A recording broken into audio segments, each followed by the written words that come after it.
It's going to be a great evening at the opera with the flute on the stage.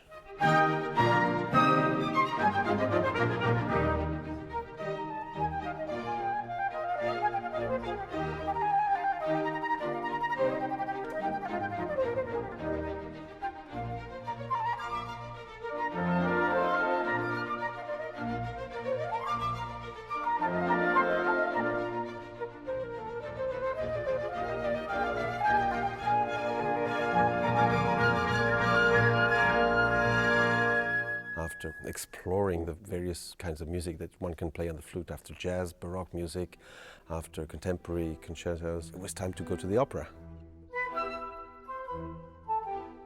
The favorites from the Traviata, from the Freischütz, or from Carmen, Eugene Onegin, by Tchaikovsky. Magic Flute, of course, has to be there. Not only Traviata, but also Rigoletto. Lots of various opera arias.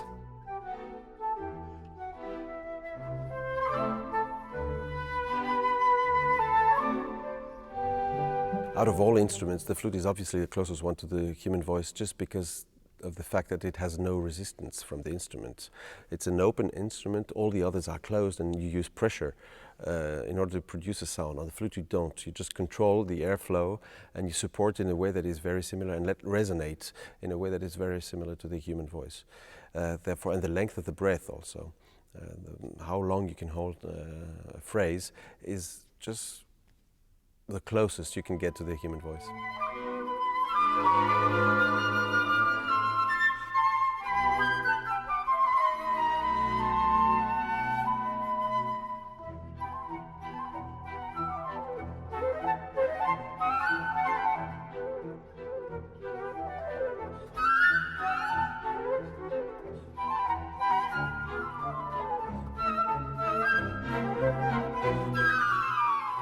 All the pieces here on this album have been transcribed or have been written in a version for flute and piano in the 19th century, apart from two. The one is the Lenski aria, which has been arranged in a kind of fantasy for violin and piano by our concertmaster in the Berlin Philharmonic, Guy Braunstein, and he, as a present, he just did me a flute version of that transcription.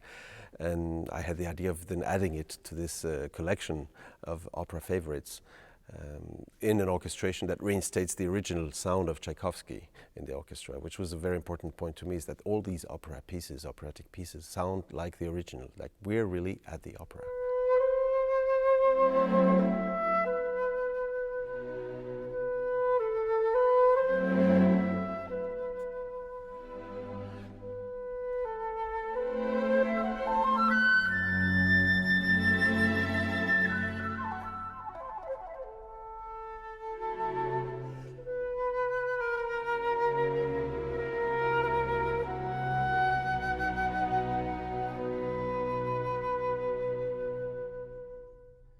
Well, the first time we've met, Emmanuel and I, was in Lyon with the Orchestre National de Lyon, and we performed the Ibert Concerto. So it was already in the core repertoire of the flute. And I think that it's immediately after that the idea of that disc came along.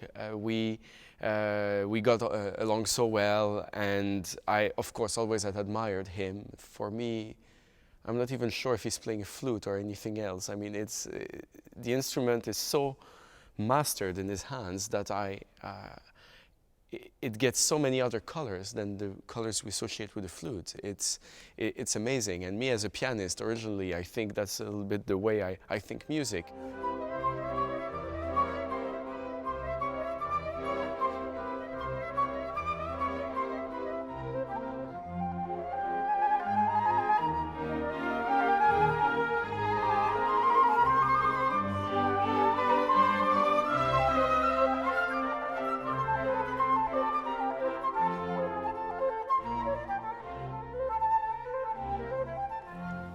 Of course, you have to characterize the sound with the sound of the instrument, the personality of the part that you're representing there. And when you play Tamino or Pamina or Sarastro or Papageno monostatos or Papagena, of course you have to have a very different sound. It's the same exercise like playing a Brahms symphony in the orchestra and then the next day performing a concert of Baroque music and then playing jazz the next day, except it's all very condensed within one variation.